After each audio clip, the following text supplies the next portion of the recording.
So hello friends, कैसे हैं आप सभी। I hope you all are good. और यह फिर से आपका स्वागत है हमारे अपने चैनल एनबी कॉमर्स में। दोस्तों, आज की वीडियो के अंदर हम लोग डिस्कस करने जा रहे हैं अपने यूसेट एग्जाम की नेक्स्ट पार्ट को, जिसके अंदर बेसिकली हम लोग 10 क्वेश्चन को डिस्कस करेंगे। आप सभी को पता है, यहाँ पे हमने एक स्पेशल एमसीक्यू सीरीज को चालू किया हुआ है, जिसके अंदर टीचिंग एप्टीट्यूड को हम अभी फिलहाल के लिए डिस्कस कर रहे हैं। और इसकी 4 क्लासेज मैं ऑलरेडी आपको प्रोवाइड कर चुका हूँ, जिसके अंदर हर क्लास के अंदर 10 एमसीक्यू हम यहाँ पे डिस्कस कर रहे हैं, जो कि इंपॉर्टेंट एमसीक्यूज हैं, जो प्रीवियस ईयर क्वेश्चन पेपर में आए हुए हैं और इसके अलावा यूजीसी नेट में पूछे गए क्वेश्चंस हैं। तो इनको आपको समझना है। टीचिंग एप्टीट्यूड से रिलेटेड 4 क्लासेस ऑलरेडी अपलोड हो चुकी हैं, जिनको आपको देखना है तो उसका लिंक भी आपको मैं दे दूंगा और अलग से प्लेलिस्ट भी आपको इसकी मिल जाएगी। चलिए आज के क्वेश्चन को स्टार्ट करते हैं। फर्स्ट क्वेश्चन है, यहाँ पे देखिए, यहाँ पे बोला गया है the most potent reason of the student indiscipline in the school is. बोला गया है कि जो आपके स्कूल के अंदर इनडिसिप्लिन देखने को मिलता है, तो उसका जो एक आपका सबसे बड़ा रीजन है वो कौन सा है, आपसे यहाँ पे बोला गया है। तो अलग अलग ऑप्शंस आपको दिए गए हैं, एक ऑप्शन आपको चूज करना है। इसमें से आपको हिंदी में अगर आपने देखना है तो वो भी आप देख सकते हैं। एब्सेंटिज्म ऑफ द टीचर्स बोला है, एब्सेंटिज्म ऑफ द स्टूडेंट बोला है, नॉन कंप्लीशन ऑफ कोर्स है, और फोर्थ ऑप्शन है non involvement of student in activities.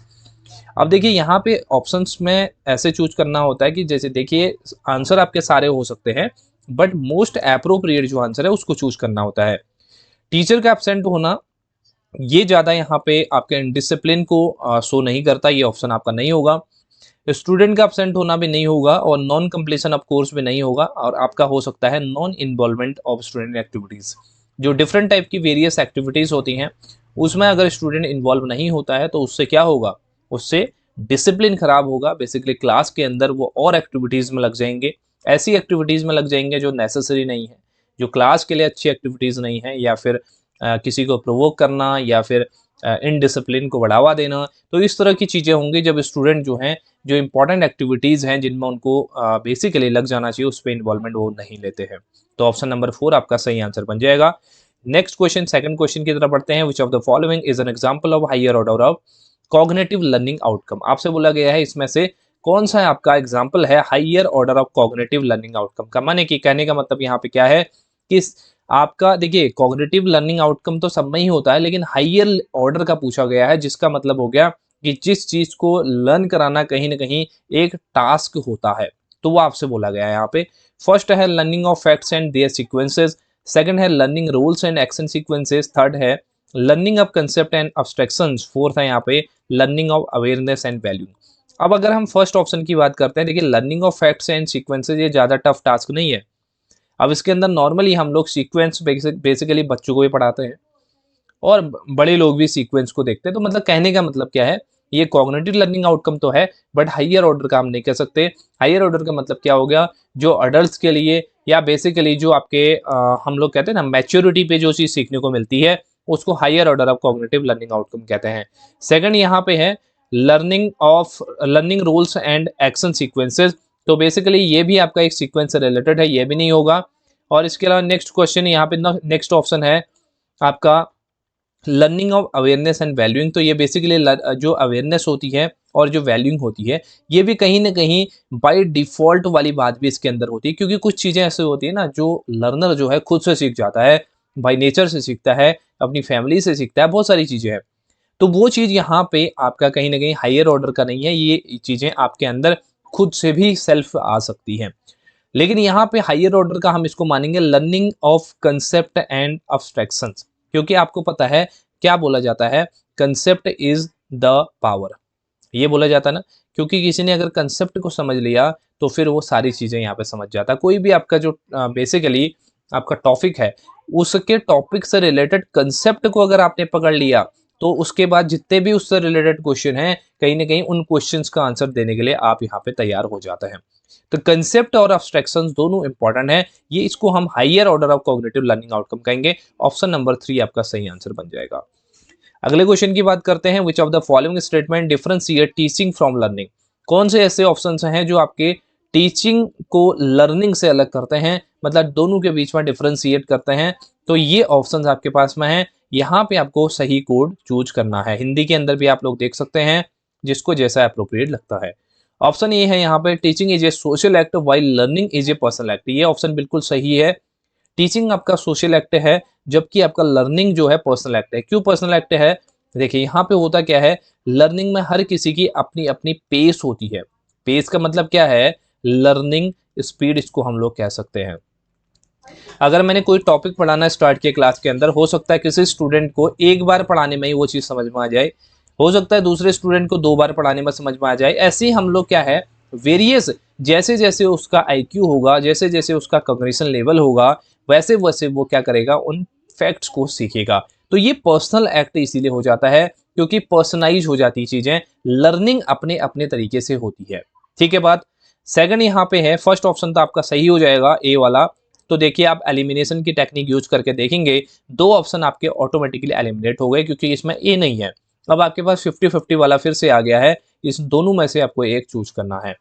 अब बाकी के ऑप्शंस की बात करते हैं। देखिए बी वाले ऑप्शन को मैं छोड़ रहा हूँ, थर्ड वाले पे चलते हैं। Teaching is like selling while learning is buying, ये भी बिल्कुल सही है क्योंकि हम लोग देखिए टीचिंग क्या है, टीचिंग कोई प्रोवाइड, बेसिकली टीचिंग के अंदर क्या है, नॉलेज कोई प्रोवाइड कर रहा है, तो ये क्या हो गया, एक तरीके से सेलिंग हो गया। और कोई उसको ग्रैब कर रहा है, कोई उससे चीजों को सीख रहा है, लर्न कर रहा है, तो वो बाइंग हो गया। तो ऑप्शन सी भी आपका सही होता है। तो अगर हम ऑप्शंस की बात करें तो सी दोनों में है, तो इससे कंक्लूजन नहीं निकला, हमारा आंसर नहीं निकला इसके अंदर। नेक्स्ट ऑप्शन की तरफ चलते हैं। Teaching can occur without learning taking place. मैंने लास्ट की बहुत सारी वीडियोज में आपको बता रखा है कि टीचिंग में कुछ ना कुछ लर्निंग तो जरूर होती है, चाहे वो आपकी पॉजिटिव लर्निंग हो या फिर आपकी निगेटिव लर्निंग हो, कुछ ना कुछ लर्निंग जरूर होगी। तो ये यहाँ पे बोला गया है teaching can occur without learning taking place, तो ये गलत हो गया ऑप्शन हमारा। डी ऑप्शन दोनों में नहीं है, तो इससे हमारा कोई फर्क नहीं पड़ता, कंक्लूजन अभी भी नहीं निकला है। लास्ट ऑप्शन की बात करें, in teaching influence is directed towards learning and learner, बिल्कुल सही बोला है। देखिए अगर टीचिंग की बात करें तो इन्फ्लुएंस कहाँ पे होता है, लर्निंग और लर्नर पे होता है। जबकि हम लर्निंग की अगर बात करें तो हमारा जो इन्फ्लुएंस होता है वो एक किसी एक पे होता है, मतलब वन सेल्फ, मतलब किसी एक पर्सन पे होता है। तो कहने का मतलब क्या है, ये वाला ऑप्शन आपका बिल्कुल सही है, ई वाला। तो ई जिसमें है वो है ऑप्शन नंबर 1, तो ये सही आंसर आपका बन जाएगा ए सी ई वाला आंसर। ठीक है बात। हिंदी के अंदर भी आप देख सकते हैं ऑप्शन नंबर 1 आपका सही आंसर बन जाता है। चलिए नेक्स्ट क्वेश्चन की अगर हम बात करते हैं, क्वेश्चन नंबर 4 की। Choose the person who has control over self, mode of communication and method of delivery in classroom from the following. अब आपसे बोला गया है ऐसा कौन सा पर्सन होता है जिसका खुद पे कंट्रोल होता है, कम्युनिकेशन के मोड पे कंट्रोल होता है, या method of delivery in classroom पे कंट्रोल आपका होता है। तो वो होता है आपका ऑब्वियसली टीचर होता है, क्योंकि अपने आप पे कंट्रोल का मतलब क्या है, किस तरीके से कौन सा पोस्चर रखना है क्लास के अंदर, कैसे स्टूडेंट से डील करना है, कौन सी नॉलेज कहाँ पे देनी है, वो सारी चीज़ें अपने आप पे कंट्रोल वाली हो गई। मोड ऑफ कम्युनिकेशन, किस मोड से यहाँ पे कम्युनिकेट किया जा रहा है, ये भी टीचर डिसाइड करेगा। और method of delivery in classroom, मतलब आप जो लेक्चर है उसको कैसे यहाँ पे क्लास के अंदर डिलीवर कर रहे हैं, ये भी कौन यहाँ पे इंश्योर करेगा, आपका टीचर करेगा। तो ऑप्शन नंबर 2 आपका सही आंसर बनता है। उसके बाद नेक्स्ट क्वेश्चन की तरफ बढ़ते हैं। क्वेश्चन नंबर 5 है, इसके अंदर आपको कुछ स्टेटमेंट्स दिख रही हैं, उसमें से आपको कॉम्बिनेशन ऑफ कोड यहाँ पे देखना है, कौन सा आपका सही आंसर बनेगा वो आपको नीचे चूज करना है। विच of the following describe understanding level of teaching. यहाँ पे देखिए अंडरस्टैंडिंग लेवल ऑफ टीचिंग के बारे में आपको पूछा गया है, तो उसके सही कैरेक्टरिस्टिक को आपको चूज करना है। लास्ट क्वेश्चन के अंदर मैंने डिस्कस भी किया था, 3 लेवल्स ऑफ टीचिंग होते हैं इसके अंदर आपके, तो उनको सभी को आपको ध्यान से पढ़ना है। फिलहाल के लिए यहाँ पे अंडरस्टैंडिंग लेवल आपसे पूछा गया है। फर्स्ट ऑप्शन की बात करें तो ये systematic step by step presentation to promote retention of facts presented होता है क्या। दूसरा है giving a large number of positive and negative examples to explain concept. Third है insisting on effective storage of information. D है यहाँ पे helping to promote seeing of relationship among facts, या लास्ट ऑप्शन है critical shifting of facts and information. अब देखिए यहाँ पर सबसे पहले आपको सभी तरह की लेवल्स की नॉलेज होनी चाहिए, इसी के बाद ही आप इस क्वेश्चन को क्रैक कर पाएंगे। पहले देखिए systematic step by step presentation to promote retention of facts and presented. अब यहाँ पे जो हम रिटेंशन की बात करते हैं ना, वो हम कहाँ पे करते हैं, मेमोरी लेवल ऑफ टीचिंग के अंदर करते हैं, क्योंकि इसके अंदर स्मृति स्तर इसको हम हिंदी के अंदर बोलते हैं। इसमें हम चीजों को रोट लर्निंग की बात करते हैं, कंसेप्ट को याद करने की बात करते हैं। तो ए ऑप्शन तो आपका गया, तो ए ऑप्शन जिसमें है उसको आप काट सकते हैं, उसको एलिमिनेट कर सकते हैं, फर्स्ट ऑप्शन आपका गया। सेकंड है giving a large number of positive and negative examples to explain concept. ये बिल्कुल सही है। देखिए यहाँ पे आप कंसेप्ट को समझा रहे हैं एग्जांपल्स के थ्रू, कुछ नेगेटिव एग्जांपल्स हैं, कुछ पॉजिटिव एग्जांपल्स हैं। तो ऑप्शन नंबर बी आपका सही हो जाएगा क्योंकि अंडरस्टैंडिंग लेवल की यहाँ पे प्रॉपर्टी है। तो ऑप्शन नंबर बी जहां जहां है वही ऑप्शन बनेगा, बाकी सी और डी वाला भी आपका नहीं ऑप्शन बनेगा। तो 50-50 यहाँ पे हो गया आपके पास में। तो आपका या तो बी ऑप्शन होगा सही या तो लास्ट वाला होगा। अब समझते हैं आगे के जो ऑप्शन है उनको। Insisting on effective storage of information. अब फिर यही बात होगी। देखिए स्टोरेज ऑफ इंफॉर्मेशन किस में होता है, ये मेमोरी लेवल में होता है। हम कहते हैं कि याद करो चीजों को, रटो चीजों को, तो स्टोर कर रहे हैं इंफॉर्मेशन को, तो ये आपका मेमोरी लेवल में होता है। तो सी तो आपका नहीं बनेगा। तो सी को भी, बी और सी वाले को भी एलिमिनेट कर सकते हैं। आंसर आपके पास में बिना ऑप्शन दो ऑप्शन जो है उनको पढ़े भी आप दे सकते हैं। बी एंड डी वाला सही आंसर बनना चाहिए, लेकिन फिर भी हम यहाँ पे डी वाले को एक बार देख लेते हैं। Helping to promote seeing of relationship among facts, बिल्कुल सही है। जब हम रिलेशनशिप देख रहे हैं फैक्ट्स के बीच में तो उसको समझा है हमने, तभी हम रिलेशनशिप देख पा रहे हैं। रोड लर्निंग के थ्रू नहीं होगा ये। तो अंडरस्टैंडिंग का ही बिल्कुल ठीक है, डी ऑप्शन यहाँ पे दिया भी है।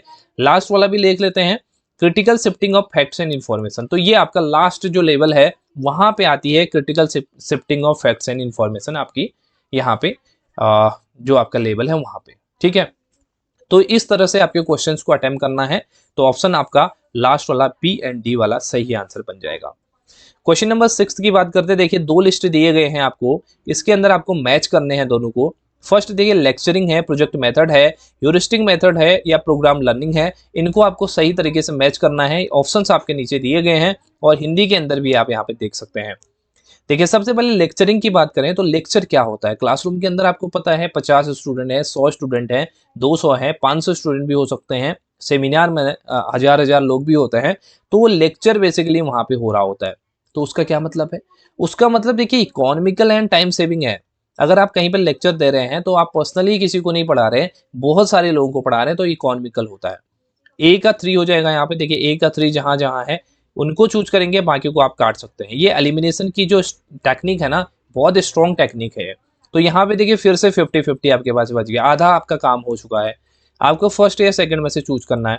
अब दूसरा प्रोजेक्ट मेथड की बात करें। प्रोजेक्ट मेथड मैंने आपको बताया भी था लास्ट वीडियो के अंदर कि प्रोजेक्ट मेथड वो मेथड होता है जिसमें हम लोग क्या है, इंडिविजुअल प्रोजेक्ट भी दे सकते हैं और ग्रुप में भी दे सकते हैं। तो यहाँ पे देखिए ग्रुपिंग दिख रहा है मुझे, वर्किंग इन ग्रुप्स दिख रहा है, तो प्रोजेक्ट मेथड ग्रुप से कर सकते हैं। इसको हम यहाँ मैच कर लेंगे। प्रोजेक्ट मेथड आपका वर्किंग इन ग्रुप से हो गया, मतलब बी का फर्स्ट हम यहाँ पे देख रहे हैं, दोनों में बी का फर्स्ट दिया, इसमें भी दिया, इसमें भी दिया। ठीक है, अब हम यहाँ के अगर बात करें ह्यूरिस्टिक, बाई चांस अगर आपको याद भी नहीं है, मान लिया जाए आपने पढ़ा भी नहीं है, प्रोग्राम्ड लर्निंग मैंने आपको बताया हुआ है। प्रोग्राम लर्निंग क्या होता है, देखिए इसमें हम क्या करते हैं ना, प्रोग्राम लर्निंग के अंदर हम अगर इस तरह का हमारा पूरा कंटेंट है, अगर मैं समझाने के लिए बोलूं, ये पूरा का पूरा हमारा सिलेबस है या आज का जो मैंने बेसिकली आज डिलीवर करना है लेक्चर वो है, तो मैं क्या करूंगा, इस जो पार्ट है उसको छोटे छोटे पार्ट में डिवाइड करके प्रेजेंट करूंगा स्टूडेंट के सामने, सो दैट उनको बर्डन ना लगे, उनको चीजें आसानी से समझ में आए। इतना पार्ट समझ में आ जाएगा, फिर मैं उनका इवेल्युएशन करूंगा, फिर आगे बढ़ूंगा। इस पार्ट को समझा लिया, फिर पूरे का इवेल्युएशन करूंगा, फिर आगे बढ़ूंगा। तो ये प्रोग्राम्ड इंस्ट्रक्शंस होते हैं, इसको हम प्रोग्राम्ड लर्निंग भी कहते हैं। अब यहाँ पे देखेंगे, इसका देखिए स्मॉल स्टेप्स एंड फीडबैक यहाँ पे दिया गया है, तो ये आपका यहाँ मैच हो जाएगा। तो डी का 2 से मैच करेंगे, तो डी का 2 जहां पे है वो वाला आ जाएगा, मतलब ये एलिमिनेट हो जाता है। तो इसी से आपका आंसर बन गया ऑप्शन नंबर 2। और लास्ट वाला ऑप्शन की बात करें ह्यूरिस्टिक मेथड, तो ये प्रोफेसर आर्मस्ट्रॉन्ग ने यहाँ पे दिया था, तो इसको भी आप यहाँ पे मैच कर सकते हैं। इस तरीके से ये क्वेश्चन आपका सॉल्व होता है। ठीक है बात, चलिए अगले क्वेश्चन की बात करते हैं, 7th क्वेश्चन की। Identify the factor that do not contribute to the effectiveness of teaching from the options given below. अब यहाँ पे बोला गया है कौन से ऐसे फैक्टर्स हैं जो आपके टीचिंग को इफेक्टिव नहीं बनाते हैं, मतलब कंट्रीब्यूट नहीं करते हैं उस चीज में। डू नॉट दिया गया है, इसको ध्यान से पढ़ना है। डू नॉट कंट्रीब्यूट आपके ऑप्शन से यहाँ पे है, चूज करने हैं। Socio economic background of teacher, ये बिल्कुल गलत, बेसिकली डू नॉट कहा है तो सही है। सोशियो इकोनॉमिक बैकग्राउंड आपका टीचर का इफेक्टिवनेस ऑफ टीचिंग में कंट्रीब्यूट नहीं करता, ये आपका सही है। Teachers skill in pleasing the student, ये भी सही है, क्योंकि प्लीजिंग करने के लिए, स्टूडेंट को प्लीज करने के लिए वहां पे टीचर नहीं है। थर्ड है टीचर सब्जेक्ट नॉलेज, ये गलत हो जाएगा क्योंकि ये तो कंट्रीब्यूट करता है, ये फैक्टर इंपॉर्टेंट फैक्टर है, तो ये नहीं आएगा। फिर teachers personal contract with student, ये भी आपका क्या है, सही है, ये भी कंट्रीब्यूट नहीं करता। तो ए, बी और डी वाला ऑप्शन आपका सही बनेगा। A, B and D, last option आपका फोर्थ ऑप्शन है। चलिए नेक्स्ट क्वेश्चन की बात करते हैं। यहाँ पे भी आपको सेट 1 के अंदर level of teaching and learning दिया है, सेट 2 में आपके एग्जाम्पल्स एंड कंसर्न दिया गया है, तो इनको आपको मैच करना है। मेमोरी लेवल है, अंडरस्टैंडिंग लेवल है, रिफ्लेक्टिव लेवल, 3 लेवल ये यहाँ पे होते हैं। तो मेमोरी लेवल कौन सा होता है, देखिए फर्स्ट ऑप्शन देखेंगे, encourages critical thinking based on cognitive interchange. दूसरा है protects personal interest and attitudinal. Third है यहाँ पे आपका facilitate recalling and recognising of facts. Fourth है यहाँ पे enhances scope for seeing of relationship and meaning. अब देखिए रिलेशनशिप का सीधा सीधा मीनिंग अभी हमने पढ़ा हुआ है, जहाँ पे रिलेशनशिप की बात आएगी तो वो अंडरस्टैंडिंग लेवल होता है। तो बी तो आप मैच कर सकते हैं सीधा सीधा किससे, 4 से मैच कर सकते हैं। बी का जहाँ पे 4 है वो आंसर आपका बन जाएगा। आंसर आपका फर्स्ट ऑप्शन से ही यहाँ पे सही हो गया है। लेकिन फिर भी हम बाकी के ऑप्शंस भी देख लेते हैं। ए को देख लेते हैं, मेमोरी लेवल। तो मेमोरी लेवल के अंदर क्या बात की जाती है, रिकॉल करने की बात की जाती है, recalling and recognising of facts. तो ये आपका हो गया, ए का 3 हो गया, ए का 3 यहाँ पे दिख रहा है आपको। अब बी की बात आई, बी का 4 आपको दिख रहा है। सी की बात करेंगे, रिफ्लेक्टिव लेवल लास्ट ऑप्शन होता है, लास्ट लेवल होता है जहां पे हम लोग कहीं ना कहीं बात करते हैं किस चीज की, क्रिटिकल थिंकिंग की बात करते हैं। तो सी का फर्स्ट यहाँ पे बनना चाहिए और सी का फर्स्ट है यहाँ पे। ठीक है, तो इस तरीके से आप इन चीजों को समझेंगे। इसमें 4 ऑप्शंस दिए गए थे, कंफ्यूज करने के लिए आपको चूज 3 ही करने होते हैं। चलिए नेक्स्ट क्वेश्चन की तरफ बढ़ते हैं। क्वेश्चन नंबर 9 की तरफ में, arrange the following from the least difficult to most difficult. अब आपसे बोला गया है इसमें से लीस्ट डिफिकल्ट कौन सा है, उसको अरेंज करना है मोस्ट डिफिकल्ट तरफ। जैसे आपके असेंडिंग डिसेंडिंग होता है उसी तरीके से आपको यहाँ पे इसको अरेंज करना है। टीचिंग ऑफ प्रोसेसेस होता है, टीचिंग ऑफ वैल्यूज है, टीचिंग ऑफ कंसेप्ट है, टीचिंग ऑफ थिंकिंग स्किल है। ये 4 ऑप्शन है यहाँ पे। तो देखिए यहाँ पे अगर हम लोग बात करते हैं टीचिंग ऑफ थिंकिंग स्किल और टीचिंग ऑफ वैल्यूज, अगर हम टीचिंग ऑफ वैल्यूज की बात करते हैं तो ये सबसे क्रिटिकल होता है, मतलब सबसे ज्यादा डिफिकल्ट यहाँ पे होता है। अगर हम 2 की बात करें, 2 सबसे लास्ट में यहाँ पे आ रहा है, इससे भी आप पूरा क्वेश्चन सही कर सकते हैं, 2 कहीं पे नहीं है। लेकिन बाकी के भी देख लेते हैं। फर्स्ट यहाँ पे देखिए टीचिंग ऑफ प्रोसेस, प्रोसेस समझाना सबसे इजी होता है। जब भी हम कोई बात करते हैं, छोटा बच्चा भी होता है ना, अगर हम छोटे बच्चे की भी बात करें, वो एक ब्लॉक से खेलता है। ब्लॉक्स मतलब जो अलग अलग एक तरीके का खिलौने होते हैं ना, उनसे खेलता है। तो उसको एक घर बनाना होता है, बाई चांस उसको एक घर फ्रेम करना है यहाँ पे, तो वो घर को फ्रेम करने के लिए ब्लॉक्स को लगाता है और वो एक प्रोसेस से लगाता है। उस प्रोसेस से लगाने के बाद ही उसका घर रेडी होता है, उसको पता है, तो प्रोसेस उसको मालूम है, तो वो सीख जाता बहुत जल्दी। तो ये ज्यादा डिफिकल्ट नहीं है। तो लीस्ट डिफिकल्ट में कौन सा आ गया, फर्स्ट आ गया टीचिंग ऑफ प्रोसेसेस। दूसरे की अगर बात करें, थर्ड की टीचिंग ऑफ कंसेप्ट, कंसेप्ट को समझाना भी ज्यादा टफ नहीं है। फोर्थ यहाँ पे है टीचिंग ऑफ थिंकिंग स्किल, जब कंसेप्ट सीख लिया तो स्किल अपने आप में आ जाएगी। वो कंसेप्ट बेस्ड जो है प्रॉब्लम को सॉल्व करते करते अपनी थिंकिंग स्किल को मजबूत कर लेगा। लेकिन सबसे ज्यादा इंपॉर्टेंट या सबसे ज्यादा डिफिकल्ट होता है वैल्यूज को समझाना। ठीक, जो वैल्यूज है, जो मूल्य है, वैल्यूज का मतलब यहाँ पे वो वाले वैल्यू नहीं है कि कितने रुपए का है, वो वैल्यू नहीं है।